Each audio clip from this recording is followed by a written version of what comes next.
হামজা, তুমি কি জানো জীববস্তু কি? হ্যাঁ, জীববস্তু আমাদের মতো। আমরা শ্বাস নিই, খাই আর বড় হই। দেখো, এই আপেলটা জীব না জ্বর? আমার মনে হয় জীব, কারণ এটা গাছ থেকে আসে। কিন্তু এটা তো এখন বড় হচ্ছে না, তাহলে কি জ্বর? কি নিয়ে তো ভাবছো তোমরা? এই অ্যাপলটা জীব না জ্বর? যখন আপেলটা গাছে থাকে তখন এটা জীব, গাছ জীব, আর আপেল গাছের অংশ হিসেবে বড় হয়।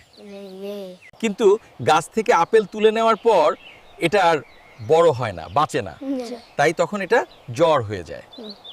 ও, আপেলটা আগে জীব ছিল, এখন জ্বর, বুঝে গেলাম। মনে রাখবে, জীববস্তু শ্বাস নেয়, বড় হয় আর খাবার প্রয়োজন হয়। চাচা, গাছ তো নড়ে না, তাহলে গাছকে কেন জীব বলা হয়?